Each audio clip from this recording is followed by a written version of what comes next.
Hello everyone, this is Daniel, and I have something to say about pastors that are basically wanting to be all leadership and no really. If the leader, if you're really full of being a leader, that's a good thing. But if you just want to be a leader of the church and you forgot how to love, well, there is a type of church that does not remember its first love, and it says to repent and remember your first love. And also in the Bible it says, oh, hold on.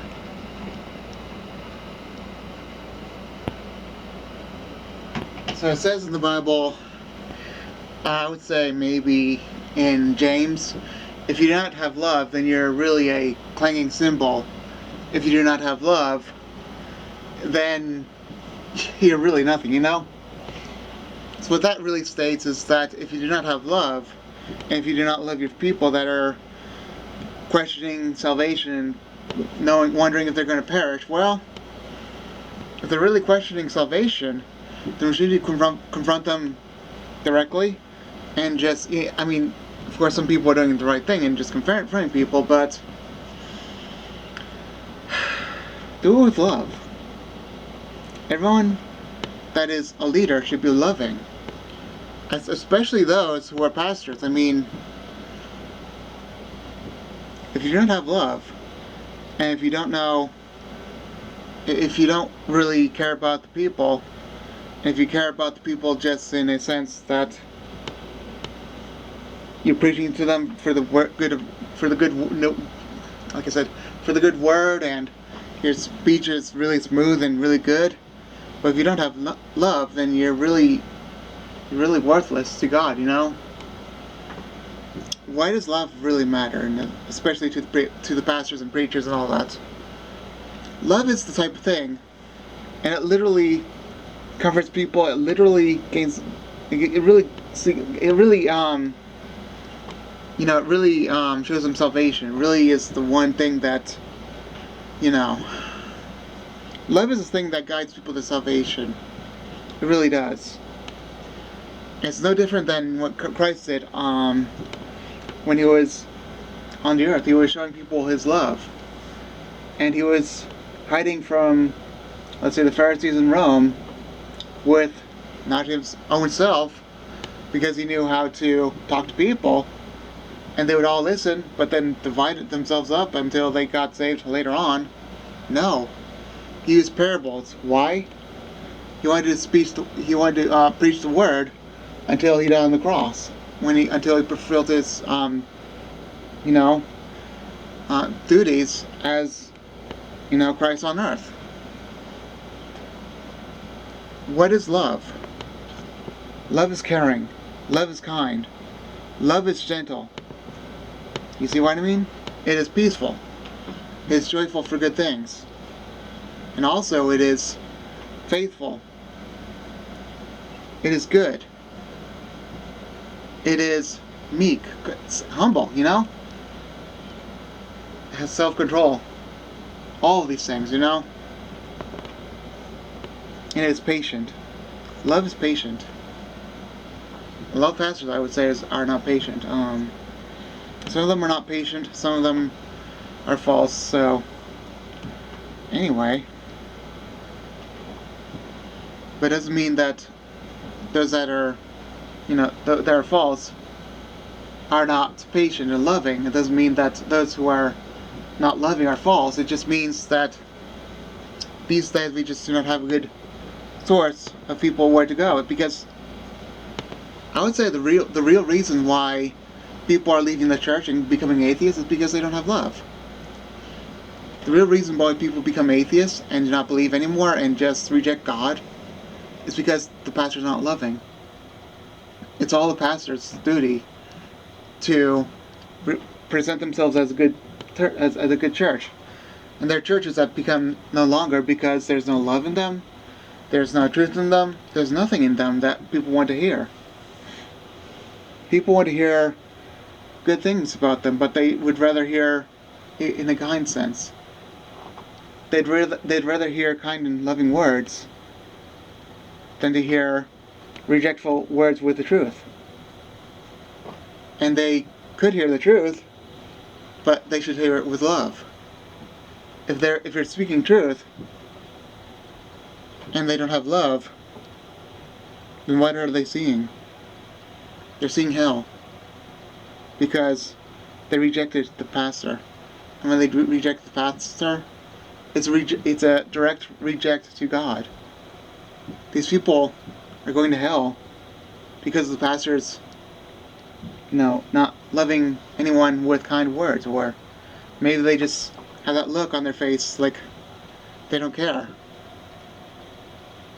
It takes a little person to care about them, to say, okay, just love someone. You gotta love. And if they don't love anyone, I'm sorry, but love is kind, I don't want people to go to hell because of a unloving pastor. This is probably the most important thing about being a pastor. It's really love. And the second most important thing is truth. And I've just discovered it in one of the churches. Even though I like the truth about it, he's spot on. Where is his love? He likes the truth, but where is his love? A person that is not loving is not popular. Remember that. An unpopular person tends to, think they're more popular than anything else. Let's look at the person that is hateful and despiseful. People keep changing from one person to another. If they're really angry and going against people will go for them for a little bit, but then they'll pass on to another person. Why do a lot of people float from church to church? Because they're always angry. The pastors themselves. There are plenty of people like that want to hear that message, but then they go to another church. But then if there's a church that has the truth about Jesus and they're not loving, that really reminds them of an angry church, and they'll just not know what to do, and then they'll become atheists or just hate God. That's the worst kind of thing that the pastor can do. I'm not saying this to be mean. I'm not saying this to despise any church I go to or anything like that. I'm not telling you the location I'm going to, nor where I'm at. I'm just saying right now that a pastor has a duty. It may be trash duty, it may be low, to clean everything. They're supposed to be the cleaners. But what is love? Killer whales, they may be dirty. Not in the skin sense, but they may create dirt in the ocean. They may get rid of predators, the killer whales. But what goes to the bottom? What is the bottom feeder? Is a crab, a lobster, a shrimp, some sort of fish that goes on the bottom, like a fish in a shell. You know what I mean, right? So, why are the bottom feeders? Why are there such things as catfish or anything like that? Why? Those are the most important species of the ocean. And why are there such people that clean the streets? Why are they the most important people basically in America, in the world? If there are no people to clean up the streets, what about Haiti? Have you seen Haiti before? Maybe I should show you Haiti. Maybe that would be my thumbnail. Because without love, the streets will look like Haiti. They will look horrible.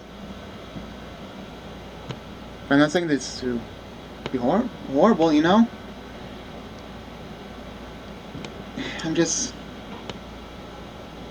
it's not really.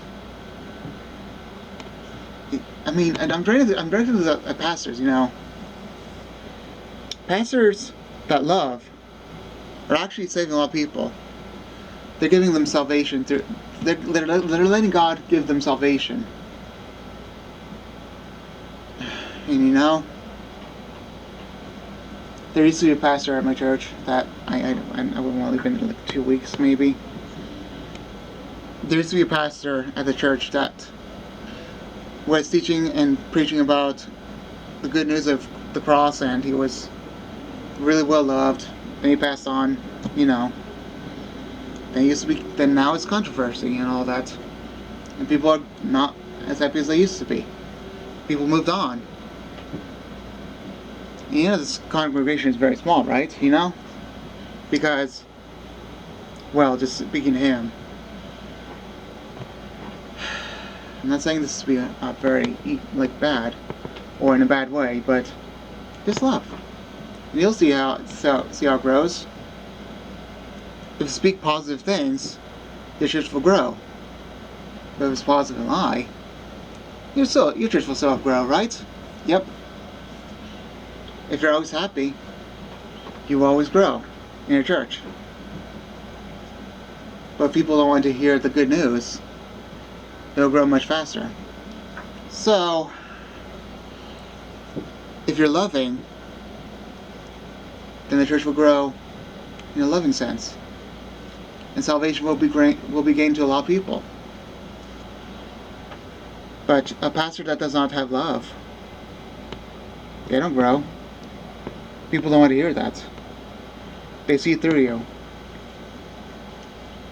And let me just speak on Let me speak on my own behalf. I've seen a person without love. Even if I can see their expression. Even then, I have autism, but I can see that they do not have love. They're full of authority, and they're full of a sense that they got the whole church by their own, you know, what's that word? You know, I don't know what that word is, but you know what the word is. They have the whole church under control, but they say, well, if I can get the whole church under control, what is it? Let me say it again. Love brings the church to, you know, its own. Love brings everyone together, you know. Love brings everyone together. It's not the gay love. It's not trans love. It's agape love, which is joy, peace, gentleness, kindness, patience, goodness, self-control. You know these things, right? In faithfulness, you know. Basically, a church should be a happy place. But if a pastor is not willing to be happy and loving, what use are they? They may be hungry, but there's still the trash all around them. It's like they're not really, well, I don't want to say it, not doing their jobs. And there's a place called Haiti. I want to show you the picture of Haiti. And there's trash all around them. And they don't care. There's just trash, and people just don't care. Why? Because they're too broke to care about it. In America, it's just like Haiti. There really isn't that much love, unfortunately. There's trash litter all over the place. People not being saved. It's not our fault that we're leaving. It's the pastor's fault. There's a lack of pastors, really good pastors. They're doing things the right way. Yes, there may be some pastors that see things in the biblical worldview. That may not be the majority, but there's enough. But what about the love? What about the parents? The 2% of the parents that have a biblical worldview. Do they understand that there's no love in the church? Yes, they understand that. They understand that the church is not going the right way. They all understand that. What about the mature person in Christ? What about that? A person, let's say, back in the old days, the biblical days, they used to be they used to at least had to be like 30 or 35 years old. Like I would say 35 years old to be a, a licensed church believer and a leader, you know. They used to have to be 35 to be a leader of the pastor church. And why did they have to be 35? So they could be mature enough to know the word. Also mature enough to have love. And also mature enough to understand not the things of the youthful way, but to be a leader. A leader is supposed to care for the people and care for the sheep. And the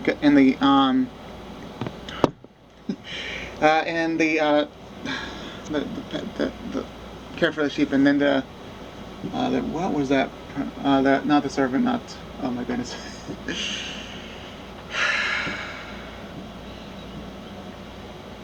And the shepherd has to, they basically lead the flock, and then the pastor leads, not only just, it does not lead the flock, but it's supposed to care for the flock. So the shepherd leads the flock. That's one thing they do. But the pastor cares for the flock. And for the flock to be cared for, well, they're supposed to be loving, caring, and all that. And what is another thing? What is the number one thing that Christ is all about? Love. Love is the number one thing that Christ is always done things. He's always led people by the number one thing, which is love. Love is the number one thing that we're supposed to have on earth, especially as saved brethren, and especially if you're a pastor. Love is supposed to be the number one thing, especially of a big church. If you're not really getting to the people, have other people talk to other people, and they'll talk to you about it. You know, sadly enough, people without love are unpopular. And if you're not popular, then people leave you. But if you love, in a good sense, not in a gay sense, but in an agape sense, you will be loved back. And you will be popular. It may not be like the old days, but we're still the same human beings, like we were back then. We desperately need agape love. And that's what the number one thing that the pastor is supposed to have, is love. Because it's the number one most important thing that a pastor is to have. That's the number one most important thing. That is the most important to the church and to the pastor, okay? Alright, I'll be done now, okay?